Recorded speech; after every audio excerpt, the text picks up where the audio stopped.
When I think of this generation of Christian lawyers, I think that there is no greater time. And I think every generation says that, but I think that's true, that for every generation, there is this time in which that generation gets to leave its mark on the earth.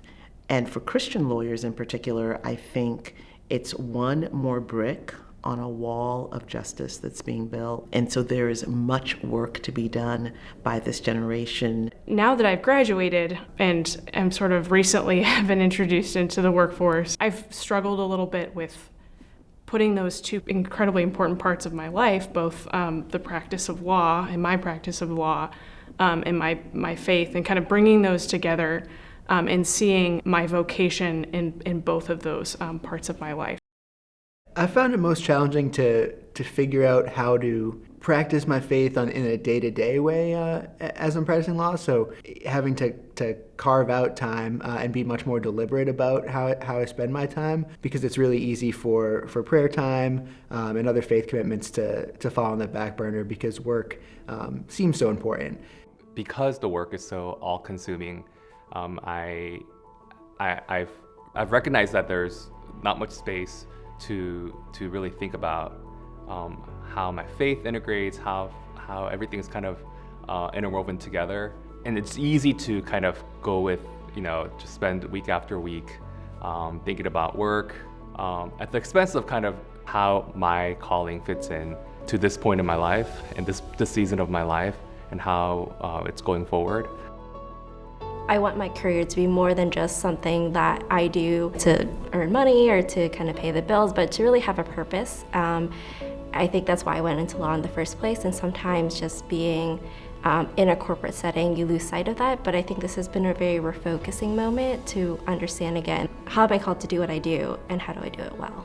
This generation of Christian lawyers, I think, has an amazing opportunity to tap into the need to be authentic, the need to voice your convictions and your own identities in your own terms.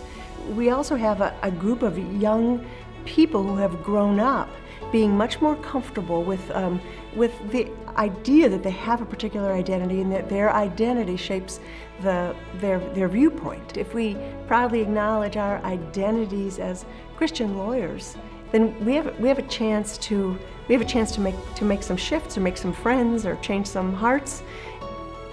I like to think that at its best, the legal profession can help to bring about justice and to help human communities flourish.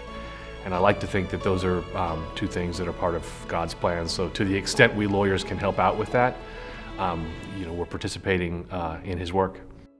Things I've learned so far from the Legal Vocation Fellowship is Professor Okediji has offered us some awesome, useful, practical tools to implement throughout our vocations as lawyers. There are real concrete practices, spiritual practices that make you a better lawyer, and do that in the context of orienting your work toward Christ.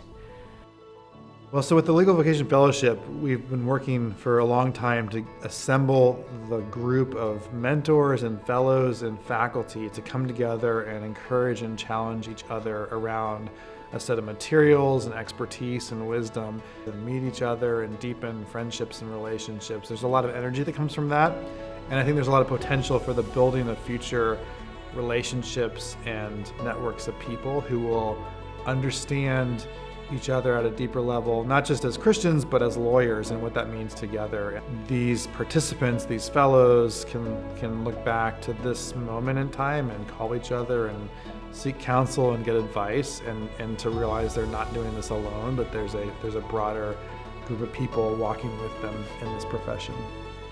What excites me about the Legal Vocation Fellowship is this is an issue that every lawyer that I know thinks about and worries about. What does it mean to be a Christian lawyer? How should that be reflected in my practice? Very few Christian lawyers have the opportunity to just stop and really think about that question and really plan how they may change their practice and their lives going forward. So it's a really exciting opportunity to wrestle with what it means if our hope is in Jesus.